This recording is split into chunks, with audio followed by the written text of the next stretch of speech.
Hari ini kita akan berkunjung ke Bakmi Sentul, dan kita akan pergi bersama dan akan menikmati dengan keluarga.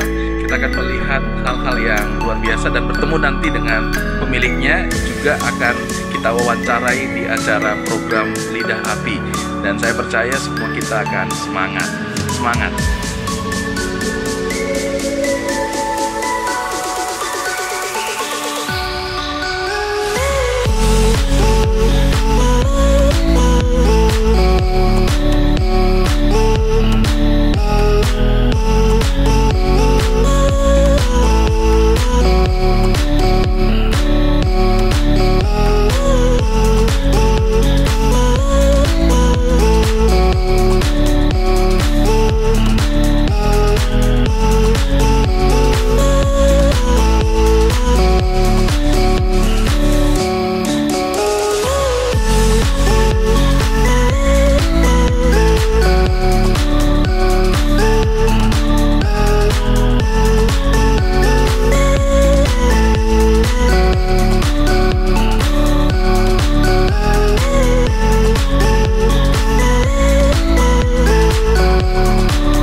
Bapak Ibu yang terkasih di dalam nama Tuhan, kami juga membuka line telepon ataupun untuk mengajukan pertanyaan kepada kami di studio saat ini karena disiarkan langsung di nomor 0811 7918 917.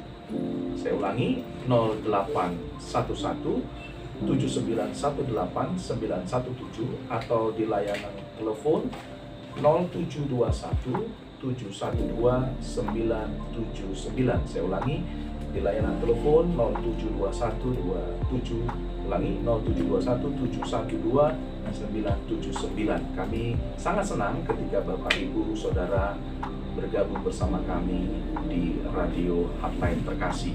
Dan saya akan menyapa, selamat malam Pak Dehan. Selamat malam. Puji Tuhan, Shalom.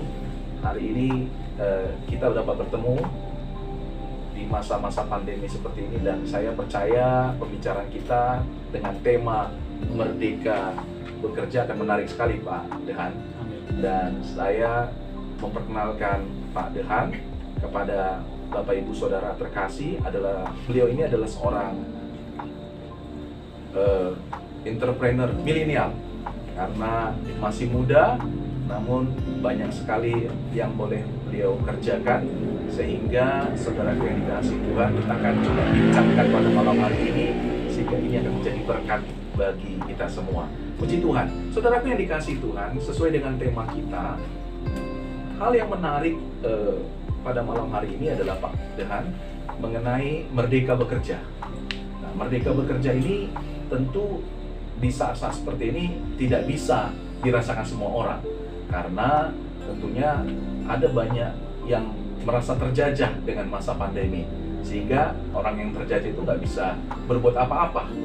Mungkin terjajah dengan ketakutan, kemudian terjajah dengan keadaan ekonomi yang menghimpit, begitu ya, atau tidak ada lagi ide-ide yang berkembang karena proses pandemi ini melanda seluruh kalangan, baik usaha besar maupun usaha kecil. Nah, Pak Dehan, kami mendengar dan kami melihat dan kami juga menyikapi apa yang Pak Dehan lakukan, yaitu justru di masa pandemi seperti ini Pak Dehan membuka usaha baru, usaha baru, dan nggak berapa lama saya juga memantau, begitu ya, membuka cabang baru lagi, gitu ya. Nah, ini boleh diceritakan Pak Dehan, bagaimana bisa ini terjadi di dalam masa pandemi seperti ini? Padahal tentunya Pak Dehan tahu banyak rekan-rekan pengusaha nggak berani membuka satu unit usaha baru di masa-masa seperti ini.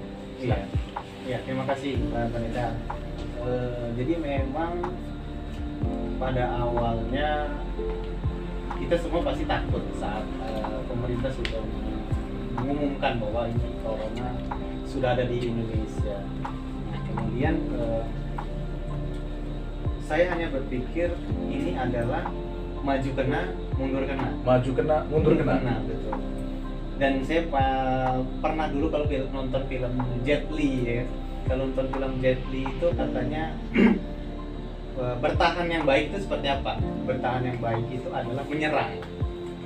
Bertahan yang baik adalah menyerang. Jadi bertahan sambil menyerang. Jadi menurut saya daripada kita juga hanya diam saja, tidak melakukan apapun gitu, ya yang pasti juga malah waktu kan terus berjalan. Waktu terus berjalan, terus juga kita memang harus juga mengikuti terus kan waktu nih. Jadi menurut saya harus melakukan sesuatu kata. Nah, di mana memang saat pandemi ini menyerang, saya punya bisnis juga yang sudah berjalan itu di bidang IO, kemudian sistem, dan itu memang udah pasti nggak bisa jalan, karena memang pemerintah nggak boleh adanya keramaian. Nah, kemudian saya punya tempat waktu itu, jadi saya lagi jalan pulang ke rumah, kemudian saya ada lihat tempat menurut saya itu bagus sekali tempatnya kalau misalnya dibuat usaha. Walaupun sebenarnya itu tadi saya belum tahu nih buka usaha apa. Jadi suatu ketika saya lagi lewat ada ditulis disewa tempatnya itu, kemudian saya langsung mampir aja. Saya mampir, kemudian saya tanya kepada yang pemilik dan saya nego langsung dan saya minta izin ke beliau. Mohon izin Pak, boleh nggak kalau misalnya nanti nih saya DP dulu, tapi saya mulainya kalau dihitung nanti saat saya sudah mulai, karena terus terang aja saya belum tahu mau buka apa, saya bilang. Si pemilik agak kaget, kok bisa begitu? Katanya, iya Pak, saya ngeliat tempatnya aja kayaknya enak deh sebelah kalau untuk buka usaha. Akhirnya diizinkan, terus saya pulang, saya bilang ke istri, itu ruko yang sering kita lihat sudah kopi DP, dan istri juga kaget, terus kita mau buka apa ya kan, apalagi lagi corona begini. Dia bilang ya sudah nggak apa-apa, kita jalan dulu aja, kita lihat nanti akhirnya kebukanya apa. Saya bilang ya waktu berjalan terus kita memang dengan cepat mikir apa ya kira-kira, karena ya mungkin akhirnya keputus bahwa karena saya ini sukanya adalah mie ya kan? Dan saya lihat kayaknya makan bakso dan mie ayam di Indonesia atau di Lampung khususnya juga itu kayaknya sudah seperti menu pokok ya. Dan memang saya sendiri juga hampir tiap hari makannya mie, jadi nggak makan nasi, makannya mie aja. Jadi udah saya bilang kita coba bakso dan mie ayam, tapi kan kita belum bisa buat ya. Udah kita belajar, saya bilang. Jadi memang pertama adalah ada positifnya saat pandemi ini menyerang, akhirnya saya fokus bikin bakso, belajar bikin bakso. Yang tadinya saya mungkin nggak ada waktu nih di rumah karena untuk acara event di mana-mana. Kira ini karena nggak ada event di mana-mana, akhirnya saya harus fokus bikin bakso. Ya, saya melalui bikin bakso kurang lebih 2 mingguan ya, puluhan kilo sudah saya coba buat, gagal, berhasil, gagal, berhasil lagi. Tapi di saat kegagalan itu saya malah melihat itu peluang. Kegagalan adalah peluang. Ya, jadi kegagalan itu saya lihat kok ini ada peluangnya. Kenapa? Karena menurut saya semua sekarang orang sudah sangat terbuka informasinya. Mau melihat resep apapun itu dengan browsing aja sudah dapat. Termasuk bikin bakso. Bikin bakso pun sama, saya juga browsing, lihat-lihat browsing, dapat resepnya, tapi ternyata nggak semudah itu untuk membuatnya. Makanya saya bilang tadi, ternyata ini peluang bahwa nggak semua orang bisa melakukan ini. Jadi saya bilang ke istri, kita harus semangat bahwa ini memang peluang nih. Kalau kita sampai berhasil, berarti kita bisa untuk jual ini, saya bilang. Dan akhirnya ya puji Tuhannya berhasil, dikasih Tuhan untuk jadi. Dan ya saya sih juga nggak tahu nih kalau katanya konsumen ya kan. Bahkan malah bakso kita ini kalau sudah dimakan nih, dicoba, katanya mirip bakso yang kalau orang Lampung ditanya bakso di Lampung apa yang terkenal, mirip itu. Jadi ya saya bilang, wah ini poin nih, saya bilang kan, poin nih, kita pendatang baru. Kalau bisa dibilang, kalau ditanya di Lampung, bakso di Lampung apa, ada nama yang disebutkan, itu berarti kita anggap nomor 1. Dan kita ternyata disandingkan dengan dia, berarti kita baru datang nomor 2 pun udah puji Tuhan banget, saya bilang kan. Jangan sampai kita kalau misalnya orang nyoba bakso kita oh ini baksonya mirip kayak abang-abang di pinggir jalan itu, kita nggak ada yang tahu kan, nggak ada yang kenal. Tapi kalau ini disandingkan dengan yang orang bakso nomor 1 di Lampung lah bisa dibilang. Makanya saya bilang wah ini puji Tuhan, saya bilang luar biasa. Nah jadi akhirnya kita sudah mulai bisa berhasil itu, kita langsung coba, kita sekarang coba cari karyawan. Ini juga kan lagi pandemi dan banyak juga yang memang kita dengar di berita kan di PHK atau dirumahkan ya kan. Jadi akhirnya kita coba karyawan, akhirnya ada karyawan masuk. Nah pas saat sudah karyawan ada itu, pemerintah memerintahkan untuk lockdown di Jakarta. Nah yang di Lampung mungkin adalah tadi kalau kita sudah foto bahwa Lampung kita bilang bahwa kita latan ya akhirnya di Lampung, jadi seolah-olah ikutan lockdown ya, jadi ikutan lockdown. Akhirnya saya juga pertama sempat ngomong ke istri, ya udah kita kayaknya nanti dulu nih kita bukanya karena kan ini masih posisi lagi lockdown. Nah tapi akhirnya lama kelamaan karyawan kita yang memang sudah siap masuk itu bertanya ke kita nih, bagaimana ini jadinya kelanjutannya. Setelah kita pikir-pikir lagi dengan istri saya bilang, iya kalau kita nggak buka ini nggak ada penghasilan buat mereka seperti apa. Akhirnya saya putuskan sama istri, kita buka aja, kita ibaratnya adalah nothing tulus aja lah, mudah-mudahan Tuhan memang terus tetap bersama kita. Terus kemudian kita tetap jalanin, terus kita bilang ke karyawan bahwa yaudah ini kita buka, untuk urusan nanti rame atau enggaknya kita serahin kepada Tuhan. Dan yang penting bagi saya adalah ini kalian kebayar gajinya, kita sewa kebayar, selesai urusannya saya bilang. Dan puji Tuhan saya sih masih ada lah untuk hari-hari saya bilang, masih bisa lah mudah-mudahan saya bilang. Jadi yang penting adalah karyawan ke gaji saya bilang. Akhirnya kita mulai jalan, mulai running, dan puji Tuhannya lagi ya hampir semua orang saat mencoba bakmi kita, bakso kita, semuanya suka dan yang tadi saya bilang pun semua rata-rata hampir bilang ini mirip ya dengan bakso yang ini kata dia kan. Dan menurut saya itu menjadi saya lebih pede lagi kan, menjadi lebih wah ini berarti benar-benar poin nih buat kita. Terus saya juga buatnya konsepnya adalah karena konsep bisnis, jadi banyak orang mengira ini franchise nih gitu kan, konsepnya segala macam parah. Nah padahal itu memang murni dari kita sendiri. Bakmi Sentul, saya sebut aja ya namanya ya. Bakmi Sentul adalah original dari Pak Dehan, bukan betul. Franchise. Bukan. Dan yang menarik sekali tadi saya garis bawahi adalah di masa pandemi seperti ini, Bapak membuka cabang dan merekrut pegawai. Iya. Yang kalau kita ketahui ada di banyak tempat orang justru mengurangi pegawai atau merumahkan pegawainya. Tapi ini Bapak mendatangkan orang untuk bekerja.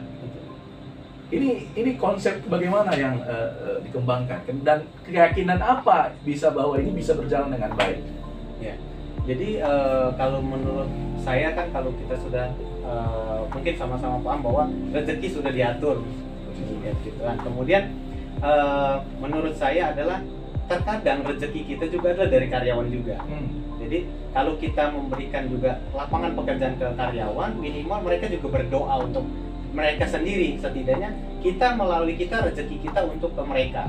Jadi konsepnya istilahnya mereka juga mau nggak mau pasti akan berdoa supaya usaha kita juga lancar, karena mereka juga bekerja di tempat kita sebenarnya. Jadi mereka berdoa dan rezekinya dari kita untuk ke mereka juga. Jadi sekali lagi yang saya terapkan kepada mereka, saya selalu bilang ke mereka bahwa saya sih kalau mau dibilang nggak mau dapat untung juga bohong juga kan, munafik kan pasti kan.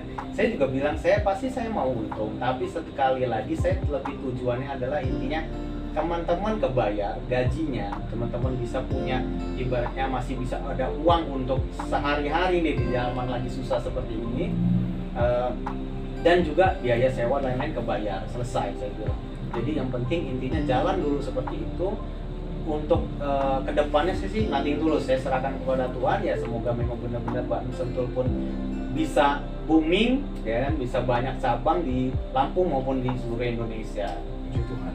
Saya teringat dengan satu kebenaran firman Tuhan Pak Dehan dari Kejadian, Bapak Ibu Saudara para pendengar terkasih, dari kitab Kejadian 26 ayat yang pertama dikatakan begini, maka timbullah kelaparan di negeri itu, dan ini bukan kelaparan yang pertama yang telah terjadi dalam zaman Abraham. Sebab itu Ishak pergi ke Gerar kepada Abimelek, raja orang Filistin. Lalu Tuhan menampakkan diri kepadanya serta berfirman, janganlah pergi ke Mesir, diamlah di negeri yang kukatakan kepadamu, tinggallah di negeri sebagai orang asing, maka aku akan menyertai engkau dan memberkati engkau, sebab kepadamulah dan kepada keturunanmu akan kuberikan seluruh negeri ini, dan aku akan menepati sumpah yang telah kuikrarkan kepada Abraham ayahmu. Aku akan membuat banyak keturunanmu seperti bintang di langit. Aku akan memberikan kepadamu keturunan seluruh negeri ini, dan oleh keturunanmu semua bangsa di bumi akan mendapat berkat. Karena itu Abraham telah mendengarkan firmanku dan memelihara kewajibannya kepadaku, yaitu segala perintah, ketetapan, dan hukumku. Jadi tinggallah Ishak di Gerar. Dan ini menarik sekali Pak Dehan. Saya teringat di dalam firman ini bagaimana terjadi kelaparan di negeri itu, tetapi Ishak yang mendengarkan pewahyuan dari Tuhan, sehingga dia akhirnya tidak pergi ke Mesir, namun dia tinggal di Gerar. Dan yang menarik Pak, Bapak Ibu Saudaraku yang terkasih Tuhan, ayat 12 berkata begini, maka menaburlah Ishak di tanah itu, dan dalam tahun itu juga ia mendapat hasil 100 kali lipat. Sebab itu ia diberkati Tuhan. Ayat 13, dan orang itu menjadi kaya, bahkan kian lama kian kaya, sehingga ia menjadi sangat kaya. Jadi saya teringat apa yang tadi disampaikan oleh Pak Dehan, bahwa justru dalam masa pandemi, dalam tanda kutip di dalam Alkitab dikatakan kelaparan gitu ya, orang lagi sangat-sangat menghemat. Benar ya, sangat menghemat, dan mungkin mengurangi karyawan. Tapi ternyata yang Bapak kerjakan terbalik. Justru Bapak menabur. Ishak, dia menabur di tanah itu dalam tahun itu juga, dan dia mendapat hasil 100 kali lipat. Dan ini menarik sekali, yang menjadi pemikiran yang saya lihat sendiri, bagaimana usaha Bapak dan informasi-informasi yang saya dengar, sehingga pengembangan usaha itu dengan luar biasa. Apalagi rahasianya Pak, kenapa Bapak sampai membuka berani? Ini saya bilang agak nekat ya, nekat berani nabur. Ini nabur nih kan, pasti keluar uang gitu ya, nabur uang, kemudian tenaga, pemikiran.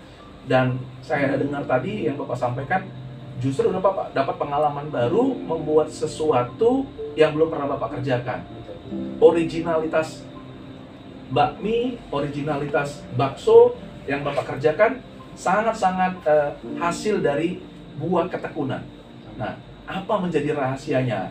Mungkin juga bagaimana dengan tanggapan keluarga, dukungan keluarga. Tentu kan mungkin Bapak punya dapat sesuatu waktu melihat satu tempat, oke nih bagus nih gitu ya.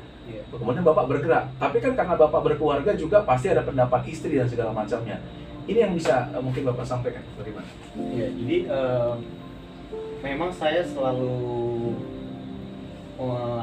membuat diri saya itu selalu untuk melihat atau membuat pola pikir yang selalu adalah positif thinking.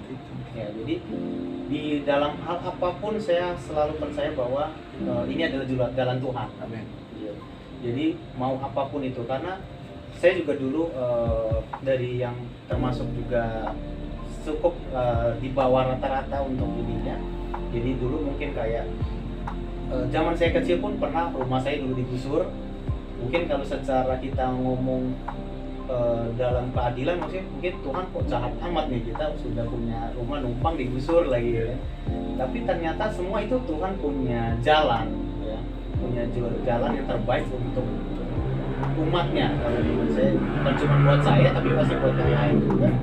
Jadi apapun yang terjadi menurut saya itu adalah memang sudah yang terbaik, yang Tuhan mau tempa saya untuk sampai saat ini, berdirinya untuk saya sampai saat ini. Jadi memang dulu juga sempat saya waktu masih jiwa muda ya, jiwa muda itu saya sempat murka ya, murka dan marah sama Tuhan. Bahkan saya sampai nggak pernah mau ke gereja. Itu kurang lebih sampai 7 tahun saya nggak pernah mau ke gereja. Jadi mama selalu mau ngajak ayo ke gereja, saya nggak mau. Akhirnya sampai mama bosan sendiri, akhirnya nggak pernah ngajak ke gereja lagi. Jadi karena saya sempat marah ya tadi, karena mungkin jiwa muda yang selalu maunya adalah maunya saya harus diturutin, bahkan Tuhan pun harus nurutin maunya saya. Ya kan? Tapi nggak pernah diturutin menurut saya, jiwa mudanya saya dulu ya kan. Akhirnya saya marah, kok Tuhan nggak adil nih buat saya di ibaratnya yang saya mau nggak pernah dikabulkan. Kemudian saya juga dulu ya bisa dibilang selalu apa namanya, kok saya punya orang tua yang bukan orang tua yang kaya raya ya kan. Tapi akhirnya seiring berjalannya saya ditempa sama Tuhan dan mulai menyadari dan bersyukur bahwa oh ternyata ini tuh niatnya Tuhan yang saya bisa sampai saat ini. Karena kalau saya pikirkan lagi, flashback kembali, mungkin kalau dulu saya nggak digusur di rumah itu, mungkin saya nggak akan seperti ini. Karena dulu di daerah perumahan dulu yang tempat tinggal dulu waktu saya kecil, memang itu bisa dibilang agak kurang baik tempat ininya, secara apa namanya lingkungannya, memang kondisi pergaulan betul. Dan saya mikir lagi mungkin kalau masih di sana mungkin saya sekarang mungkin jadi preman terminal gitu. Jadi gitu kan ya. Dan banyaklah hal-hal yang memang ternyata dulu saya sesali, ternyata ternyata ini jalan Tuhan untuk membuat saya sampai berdiri saat ini. Jadi akhirnya di situ saya sudah mulai merubah, bahkan saya mulai merubah doa saya pun saya rubah. Saya nggak pernah lagi mau minta, karena kita sudah percaya bahwa apapun yang kita rencanakan, Tuhan punya rencana yang lebih baik. Amin, amin. Jadi mulai detik itu pun saya rubah, saya nggak akan lagi minta sama Tuhan, tapi saya hanya cuma cukup berterima kasih sama Tuhan. Apapun yang terjadi saya harus berterima kasih sama Tuhan. Jadi selalu saya terapkan itu, bahkan sampai ya sekarang ke anak-anak pun saya sudah mulai terapkan, selalu thanks God aja gitu, karena Tuhan tahu yang terbaik buat kita. Nah, di masa pandemi ini pun juga sama. Mungkin kalau mau menyalakan lagi ya tadi, bisnis saya yang kemarin sempat kependi itu ya lumayan besar nominalnya ya kan. Padahal pekerjaan Bapak yang kemarin itu di event organizer Ya. sudah full untuk Ya full udah dikerjakan ya. Iya. Bahkan kalau mau disebut nominal Miliaran ya. miliaran. Tapi ya tadi akhirnya nggak bisa dapetin. Tapi tadi saya kembali lagi bahwa ini jalan Tuhan. Dan tidak stres. Enggak. Apa kuncinya, rahasianya? Pertama ya kuncinya saya memang bersyukurnya juga punya istri yang memang juga kita selalu menerapkan hidup yang sederhana. Jadi saat ada kejadian seperti ini pun kita sudah nggak aneh, atau misalnya kita juga nggak yang sudah biasa aja, karena memang kita biasa hidup sederhana, santai. Terus kemudian juga saya memang dari dulu berprinsip bagaimana caranya itu nggak terlalu banyak utang. Tidak berhutang ya? Ya, jadi selalu ada utang, pokoknya ada utang selesaikan. Jadi saat puji Tuhannya saat ada terjadi pandemi ini pun saya memang benar-benar nggak ada utang sama sekali. Tanah mau rumah segala macam nggak ada utang sama sekali. Jadi kita memang malah ada saving, kemudian ada beberapa masih bisnis yang agak jalan, masih misalnya kayak di advertising itu kan masih jalan, jadi ya masih mengalir aja puji Tuhan gitu. Jadi malah bukan minus untuk karena kita masa pandemi ini, tapi ya tetap tadi, karena walaupun memang secara penghasilan mengecil karena bisnis yang kita punya utama itu stop, tapi kita nggak minus karena tadi kita sudah punya gaya hidup yang memang ya sederhana aja. Jadi ke situ sih awalnya. Terus untuk Bami Sentul sendiri, ya itu mungkin saya sih selalu juga ini hikmat yang dikasih Tuhan, makanya saya bersyukur banget kok bisa Tuhan tuh memberikan ini loh konsepnya seperti ini. Jadi mengalir begitu aja sampai dia saya punya konsepnya, desainnya segala macam itu saya buat sendiri. Dan itu clear untuk kedepannya juga sudah kelihatan polanya. Yes, betul. Sampai sedemikian rupa Bapak alami di masa pandemi ini, Tuhan bukakan rahasia-rahasia seperti itu. Iya, betul sekali. Jadi memang ya tadi saya bilang ya ini mungkin udah jalan Tuhan untuk saya memang, karena memang saya sebelumnya tahun-tahun sebelumnya itu saya sudah selalu memang berpikir bahwa kayaknya saya pengen nih punya bisnis yang lain yang memang bisa berjalan dengan enak nih mungkin saya kan. Dan ternyata mungkin ini jawabannya Tuhan nih, dikasih kesempatan untuk membuat bisnis ini gitu. Melalui masa kelaparan ini, melalui masa pandemi seperti ini ya. Jadi memang ya mungkin intinya kita harus pintar melihat peluang, Bapak. Pinter melihat peluang. Iya, jadi mau dimanapun, mau keadaan apapun kita harus lihat peluangnya. Dan tadi sih selalu berusaha memang positifnya. Pasti ya tadi Tuhan ada jalan kok untuk kita. Saya mengamati, secara jujur hari ini saya buka kepada Pak Adehan. Saya mengamati rekan-rekan saya di grup, rekan-rekan saya yang jaringan yang saya kenal gitu ya. Secara jujur saya melihat Pak Adehan bahwa tidak mengalami stres saya. Tidak pernah mengalami stres. Justru waktu ada informasi Bapak membuka satu unit usaha baru, saya sedikit agak agak shock gitu, kaget. Nah, ini kok dibuka di masa seperti ini? Dan saya langsung mendatangi memang pada waktu itu, saya pengen tahu gimana konsepnya. Dan lebih shock lagi saya waktu diberitahu membuka cabang berikutnya gitu ya. Dan itu hal yang luar biasa gitu ya, karena bagaimana dalam masa seperti ini tentu orang nggak akan. Saya mengenal beberapa rekan-rekan pengusaha, justru mereka melockdown usahanya dan karyawan, serta ada rencana tahun lalu waktu saya dengar mereka akan membuka ekspansi cabang usaha, namun nggak jadi. Saya ketemu lagi gitu ya. Tapi saya mengamati Pak Dahan ini selalu tidak stres. Karena saya pasti akan tahu nih statusnya orang stres kan agak tahu saya begitu ya. Tapi nggak stres gitu. Ternyata kuncinya adalah selalu memandang bahwa ini ada hal yang baik dari Tuhan, positif dalam semua keadaan. Betul. Karena ya tadi saya sudah pernah mengalami namanya hidup susah. Jadi saya sudah pernah mengalami bagaimana kelaparan. Jadi ya apa perlu yang ditakuti lagi gitu. Dan Tuhan pernah angkat saya sampai saat ini gitu kan. Berarti ya udah, Tuhan memang pasti memberikan yang terbaik buat saya. Dan misi yang istimewanya Bapak Ibu Saudara yang terkasih Tuhan, beliau tadi saya catat bahwa mengatakan membuka usaha ini justru mengajak orang lain menjadi mengerjakannya, karyawannya, dengan mengatakan bagaimana mereka bisa hidup. Tidak, Pak Dahan tidak berpikir sebagai seorang pengusaha saya mesti untung. Ya.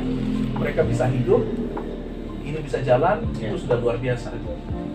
Kenapa sampai berpikir demikian?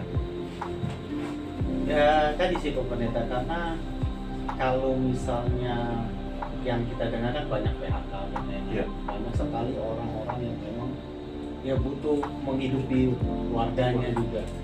Memang di zaman sekarang ini memang sangat luar biasa sekali. Bahkan ya saya saat buka lowongan pun itu sehari bisa sampai 200-an orang mungkin yang bisa nanya lowongan gitu kan. Jadi dan saya pun juga karena tadi saya sudah bersyukur bahwa Tuhan sudah memberikan kita berkat.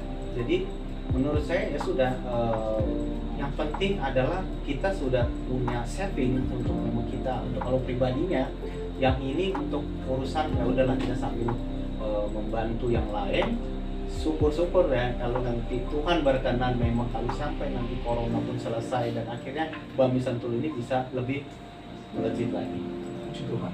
Bapak Ibu Saudaraku yang terkasih Tuhan, ada hal yang menarik yang saya tuliskan di sini bahwa Pak Dahan ini menyampaikan kepada kita semua kunci dari segala kehidupan sehingga bisa mencapai sedemikian rupa di saat pandemi atau kelaparan dalam istilah kita dikatakan, yaitu yang pertama bersyukur.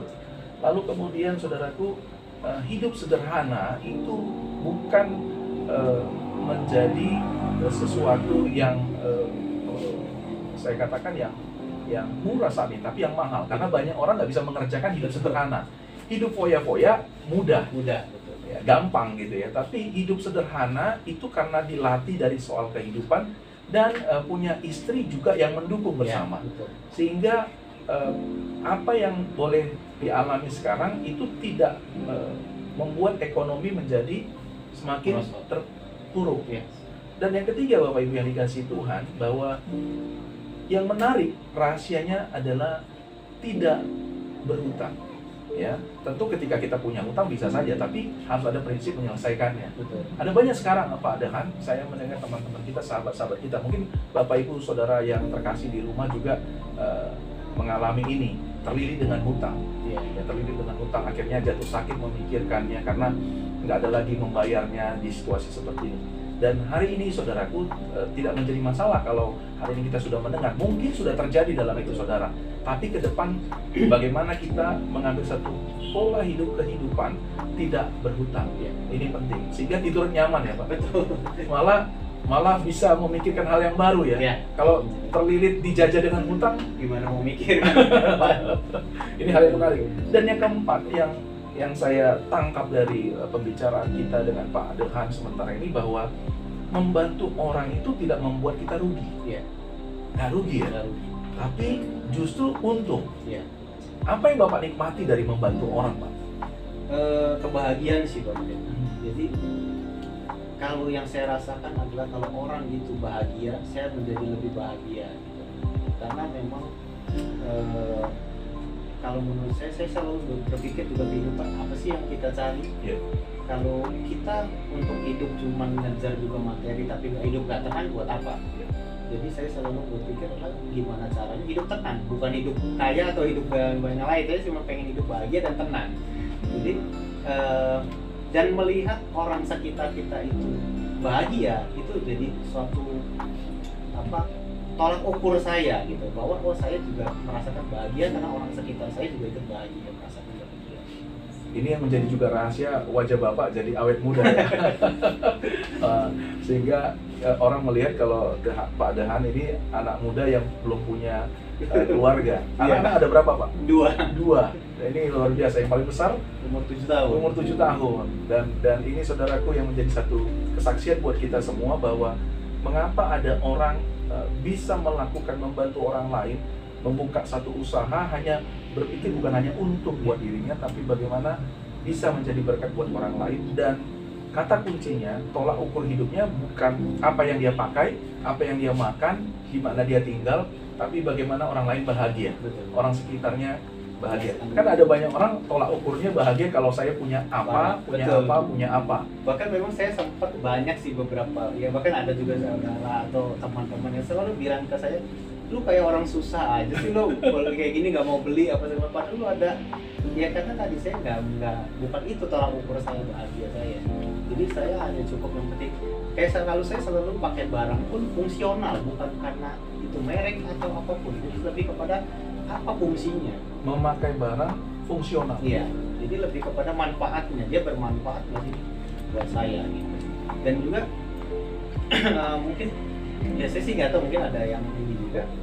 Kalau saya pernah jadi kejadian saya punya TV itu dipukul sama anak saya pakai stick drum, pecah. Terus kemudian ada anak buah saya waktu itu di situ juga, dia takut, dikira saya bakal marah. Anak saya langsung, enggak, kalau apa-apa saya bilang. Terus dia bilang gitu, kok nggak marah sih Pak? Biasa bapak-bapak yang lain deh, anaknya pasti dimarah-marah segala macam. Terus saya bilang, saya memang sengaja, kamu lihat TV saya, mereknya, boleh sebut merek kan ya? Berarti kira ini Pak ya? Iya. Jadi mereknya ya bukan merek Cina, tapi merek lokal lah ya, tapi yang murah. Kenapa saya belinya ini? Saya bilang, karena saya nggak mau sayang barang daripada anak. Tidak mau sayang barang daripada sayang anak. Betul. Jadi kalau mungkin kalau bagi orang kan beli barang bermerek adalah itu yang paling kaya katanya kan. Jadi kalau saya nih, saya bilang, saya punya prinsip, barang saya dirusak anak saya, nggak apa-apa saya beli lagi. Karena ini murah. Jadi nggak perlu saya harus marahin anak saya. Apalagi ini masih anak kecil, saya bilang. Jadi karena pernah tuh kan mungkin ada cerita yang dulu katanya anaknya nyoret-nyoret mobil bapaknya. Nyoret-nyoret mobil bapaknya, kemudian sampai lecet, akhirnya anaknya dipukulin sampai anaknya itu harus diamputasi, dan anaknya itu akhirnya sadar dan tangannya sudah nggak ada, dia harus diamputasi, dan anaknya nangis-nangis, papa tolong pulangin tangan saya, saya janji nggak akan lagi sore-sore. Kalau sudah terjadi seperti itu, mau bagaimana lagi kita? Jadi saya selalu menerapkan di prinsip itu saya, bahwa tadi saya nggak mau sayang barang daripada sayang anak. Saya mendingan sayang anak saya. Jadi saya selalu bagaimana saya memilih barang adalah memang fungsional aja. Jadi jangan yang terlalu bermerek juga ya nggak masalah gitu ya. Tapi ini fungsinya ya. Misalnya kayak jam gitu kan, ya yang penting fungsi, bukan karena merek dan Iya. Situ. Ini luar biasa sekali saudaraku. Tambah lagi yang bisa kita dapatkan pada malam hari ini Makanya jangan heran Bapak Ibu Saudara yang terkasih Tuhan, ada begitu banyak orang Saudara, mereka terjajah dengan apa yang akan mereka pakai, apa yang mereka gunakan, apa yang mereka makan, mereka tinggal di mana, mereka apa yang mereka kendarai. Ketika mereka terjajah dengan tolak ukur yang mereka buat sendiri, akhirnya mereka hidup dalam penderitaan. Tapi saudaraku, ketika kebahagiaan itu menjadi tolak ukur kita adalah kemanfaatan hidup kita bagi banyak orang, dan itu menjadi satu sukacita yang luar biasa yang boleh dirasakan. Puji Tuhan. Bapak Ibu Saudaraku yang dikasihi Tuhan, hari ini juga kita akan minta closing statement dari Pak Dehan terkait dengan merdeka bekerja. Bagaimana orang bisa merdeka bekerja, merdeka berpikir, dan merdeka berusaha sehingga tidak lagi dijajah dengan hal-hal yang demikian. Ini bisa disampaikan. Ya, kalau saya selalu punya membuat prinsip hidup saya bahwa tidak ada yang namanya bakat. Kalau menurut saya itu semua adalah bisa karena terbiasa. Bisa karena terbiasa. Iya, jadi kalau kita mau ngomong namanya bakat, berarti kalau Agnes Monica-nya pas lahir dia nggak nangis, dia langsung nyanyi. Jadi menurut saya itu adalah karena bisa karena terbiasa, jadi bukan lagi namanya bakat. Nah, untuk anak-anak muda juga yang sekarang itu terkadang banyak mereka memagari diri. Contohnya misalnya seperti ini, kita misalnya tanya, kamu bisa main gitar nggak? Mereka akan langsung menjawabnya, saya nggak bisa, dan mereka nggak mau belajar. Atau apapun juga, mereka selalu memagari dirinya bahwa mereka adalah nggak bisa. Nah, di sini makanya saya bilang, itu semua nggak ada yang nggak bisa. Kita semua diciptakan Tuhan ini semua sama, semua spesial semuanya. Jadi menurut saya, kenapa kita harus memagari diri kita? Jadilah orang yang luar biasa untuk menjadi yang fenomenal bahkan, gitu. Karena kita semua punya potensi gitu, lebih ke situ. Ya. Ini dua hal yang luar biasa, saudara. Ada begitu banyak orang melihat sesuatu itu, aku nggak bisa karena nggak punya bakat. Begitu. Bakat memang diberikan Tuhan, kalau nggak diasah, nggak ada juga artinya, begitu ya. Dan yang kedua, saudara yang dikasih Tuhan, closing statement yang luar biasa adalah jangan kita memagari diri kita, karena kita bisa jadi sesuatu yang mungkin nggak bisa kita bayangkan. Bapak Ibu yang dikasih Tuhan, Ishak, dia tidak membayangkan dia akan makin lama makin kaya di tengah-tengah bangsanya yang sedang mengalami kegalauan ekonomi, kelaparan, dan segala macamnya. Oleh karena itu, saudaraku, pandai-pandai kita melihat peluang dan kita mendengarkan jalannya Tuhan dan selalu melihat sisi baik dari semua yang terjadi dalam hidup kita. Orang bilang selalu melihat yang positif. Pak Dehan mengatakan selalu melihat yang positif. Saya berkata selalu melihat dengan sisi yang terbaik, sehingga kita akan melihat setiap ada penderitaan, setiap ada masalah, justru di baliknya ada kesempatan. Pak Dehan tadi saya cerita di luar studio kita berkata bahwa beliau mengadakan eksperimen bagaimana membuat bakso yang begitu enak, bukan yang sembarangan, dengan sampai dia tertidur mengerjakannya, dia sangat lelah menghabiskan berkilo-kilo daging sehingga dia bisa menemukan sesuatu yang original dari bakso sentul yang dia hasilkan, dan itu bisa jadi berkat bagi banyak orang karena orang lain bisa bukan hanya belanja di situ, tetapi juga banyak karyawan yang bisa bekerja dan menghidupi keluarga mereka yang ada di rumah mereka. Ini hal yang luar biasa. Pak Dehan, terima kasih untuk kebersamaan kita di program ini, dan saya percaya ada banyak sekali yang kita dapatkan, terutama para pendengar kita di rumah dimanapun mereka mendengarnya. Kita sangat diberkati sekali. Kami berdoa, para pendeta berdoa, setiap anak-anak Tuhan seperti Pak Dehan, jemaat gereja yang sangat-sangat antusias menghadapi semua peristiwa, bahwa Tuhan akan menolong, Tuhan akan buka jalannya. Di balik kesulitan, Tuhan punya jalan yang luar biasa. Tuhan memberkati Pak Dehan.